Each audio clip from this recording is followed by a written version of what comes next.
eu tô num momento muito negativo com relação ao trabalho do Diniz, né, cara? Eu acho que conversei até com uns amigos. Porra, eu sou dinizista, comentava do Paulo, né? Amigo do irmão do Cláudio, meu amigo, meu grande amigo de Vasco e tal, um dos meus grandes amigos de Vasco. E o Paulo falava, cara, eu sou apaixonado no Diniz, cara, sou dinizista pra caralho e tal. Porra, ele é maluco demais, não dá. Pra mim já é fora Diniz. Ou seja, a galera dinizista tendo contato mais direto com o Diniz, trabalhando no seu clube, e umas loucuras, e umas teimosias, e uma afeição ao dogma que é tão absurda que a galera não tá mais acreditando. E eu tô meio nessa pegada, assim, cara. Eu tô com dificuldade de acreditar que o Diniz vai fazer melhor. Só que qual é a parada, Danilo? Eu concordo muito com todos nós quando trazemos aqui no canal a percepção de, meu amigo, mas olha só, ainda é a melhor saída. Que o Diniz dê certo. Na minha cabeça, dentro dessas obviedades nossas do futebol, nós leigos do futebol, né? Tem coisas óbvias, né? Pô, você não preenche o meio com volante, você vai tomar gol com espaço no meio. E acontece isso 2 jogos seguidos, Juventude e Corinthians. Do caralho, Diniz. Porra, meu irmão, parada de manual, tu não estuda essa merda? Eu sou um bosta, um torcedor apenas. Caralho, como é que tu não vê? Esse tipo de coisa, né? Tem uma outra coisa, né? Que é, pô, maluco, o Vasco, cara, tá faltando uma sustentação defensiva, tudo indica na minha cabeça de mudanças da forma do Diniz de jogar. E quando você vê a forma que a gente foi para o mercado, me parece que a gente vai para o mercado para jogar mais daquela forma do Diniz. Então a gente pega jogadores, zagueiros rápidos, que não precisa ser grande zagueirão de zagueirar, tem que ser técnico, tem que ter a saída, e aí você pega lá o Thiago Mendes, porque é um meio que tem qualidade, e você fica, caralho, meu irmão, a gente tá apostando, tá jogando para 6 nessa forma do Diniz jogar. E aí, meu amigo, o que sobra para mim, Danilo, é Deus ajude, vou agarrar na mão do Fernando Diniz aí mais um pouquinho, vai-se embora, meu amigo, acerta essa porra, e eu acho que se o Vasco jogar como jogou contra o Botafogo no jogo de ida em São Januário, durante todos os seus jogos de Brasileirão, acho que a gente vai bem. Só que será que a gente vai bem? Vai jogar daquele jeito sempre? É difícil. Eu acho que o Diniz, ele claramente viu um jogo que o Vasco fica mais próximo da vitória, dos 3 pontos, atacando, tendo a posse de bola, criando chances. Falando isso, todo mundo concorda com o Diniz, né? Aí é fácil. Você não precisa estar aqui analisando o jogo, não precisa estar a galera que gosta de ver números, de rever jogo, entender o xadrez do futebol. Mas a verdade é que o jeito do Diniz jogar, a nossa impressão, é que demanda muito fisicamente dos jogadores, né? Demanda muito do time estar ajeitado, do time estar em sintonia, de estar atacando e defendendo todos juntos, de não dar espaço, de subir a marcação alta e o bloco acompanhar, porque se abrir um espaço, um time melhor, ajeitado, vai aproveitar, vai sair num contra-ataque ou vai sair num ataque em que vai pegar o time do Vasco de calça curta. E esse componente físico, e a gente torce muito, talvez seja o ponto que eu esteja um pouco mais sonhador com esse reforço do Vasco, é que Cuesta e Robert Renan venham com essa saúde, se não com ritmo, mas com uma saúde, para aguentar esse estilo do Diniz jogar, porque assim, a gente tem um problema e o Diniz pensa diferente e, cara, tá tudo bem. Mas essa pergunta já foi feita diversas vezes na coletiva. Tudo mais ou menos bem, né, Danda? Tudo mais ou menos bem. Mas vai lá, Diniz, vai lá, Diniz. Porque a gente acha que uma hora isso estoura, e eu acho que isso talvez mostre por que o Vasco é tão altos e baixos, com muitos baixos. É a questão física do meio para frente. Eu entendo que a defesa começa pelos atacantes, o futebol mudou, não tem mais aquele volante brucutu para que a estrela, o camisa 9, o camisa 10, jogue despreocupado. Mas chega um determinado momento do jogo que o time cai muito de rendimento. E isso é muito nítido nas partidas do Vasco, seja em São Januário, seja fora, né? Então, Coutinho, Nuno, o Verratti eu não acho que sente muito fisicamente, mas ele é um cara que não é um marcador nato. E o próprio Ryan, que tem as suas falhas defensivas também.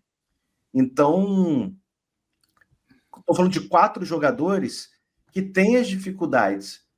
E aí precisa se renovar. E o mais engraçado para mim, engraçado no sentido trágico, é porque não é fácil de visualizar isso para o Diniz, porque ele tem a dificuldade de fazer as mudanças no time. E repito aqui, claramente o banco, agora a gente vai ver, né, com as contratações especialmente, a gente vai ver como é que esse time vai estar, né, como é que ele vai demonstrar com as novas peças.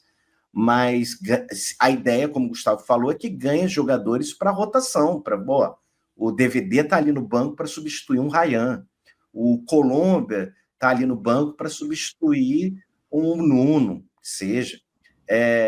Eu acho que a gente vai ter uma situação diferente para o Diniz. Isso que me deixa um pouco mais feliz.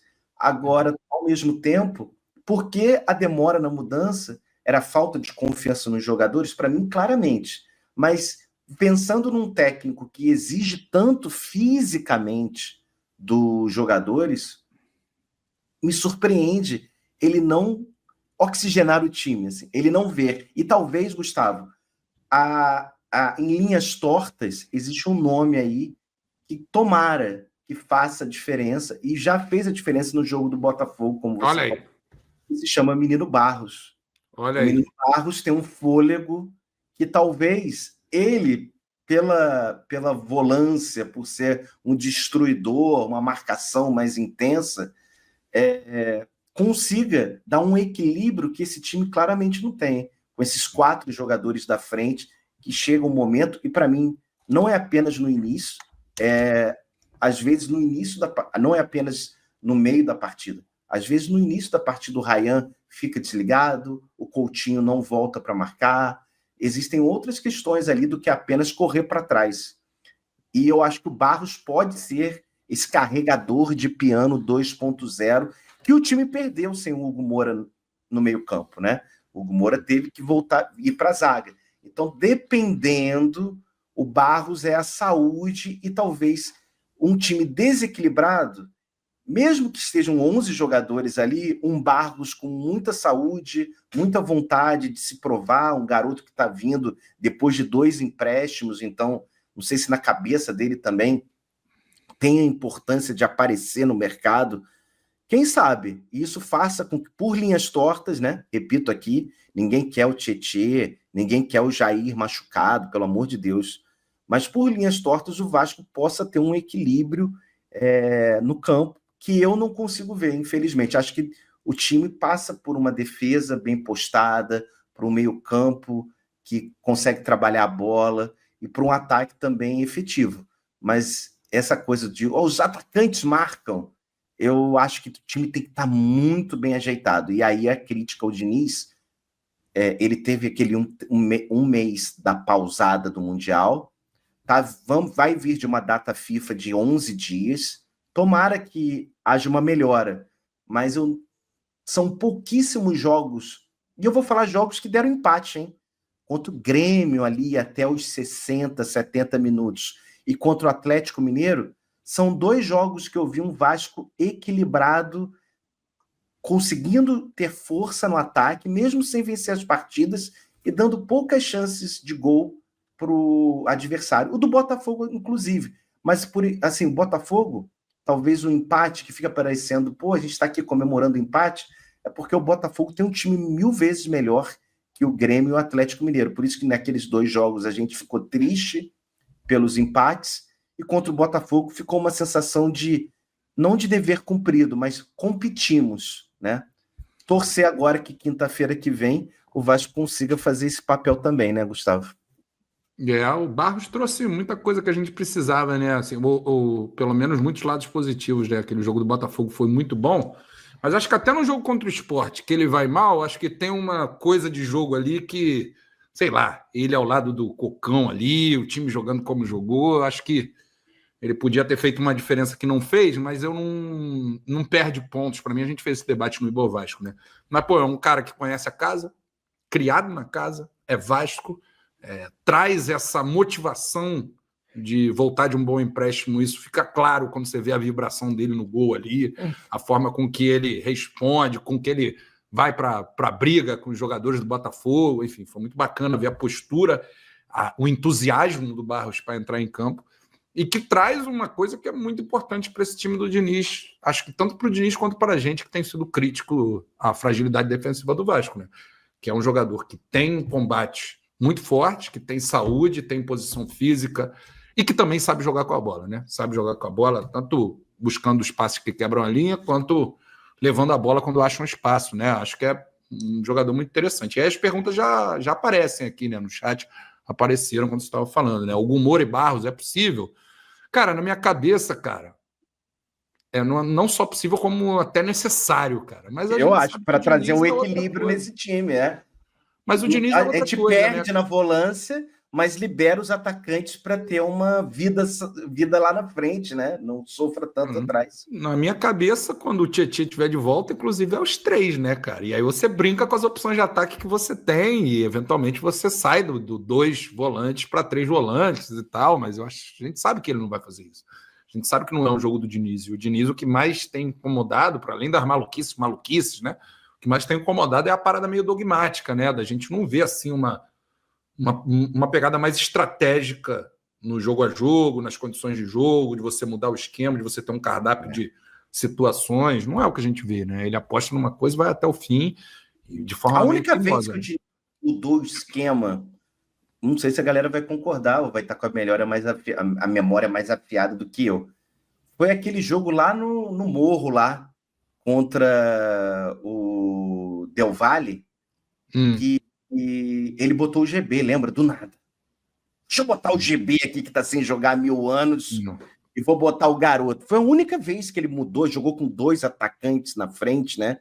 Ele jogou o Verratti e o GB e mudou. Depois ele fez isso de novo, mas botou o GB numa posição toda esquisita. Não, aí contra o Juventude também, aí foi já lazaralho, né? Aquele foi um dos grandes erros, talvez. Foi um jogo que era para o Vasco fazer o feijão com arroz e conseguir um empate pressionando ali em Caxias do Sul, e ele foi pro tudo ou nada aos 10 minutos do segundo tempo, e ali, quer dizer, o GB não viu a bola, o DVD não viu a bola, foi um jogo horroroso, talvez um dos piores jogos.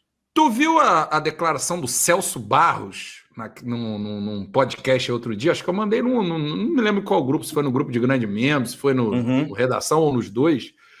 E, caralho, o Celso Barros fala umas paradas ali que me deixou maluco, né? Que era o Celso Barros criticando o Diniz e falando que, caraca, ele botava 5 atacantes e ele falava, pô, desconecta total a ligação, ficava a zaga de um lado e o ataque lá na frente. Eu via o jogo do Corinthians e do Juventude assim, caralho, mané, é exatamente o que ele anda aprontando por aqui, né? Então tem essa coisa meio de teimosia, né? O cara ter esses dogmas meio malucos que não abre mão de jeito nenhum.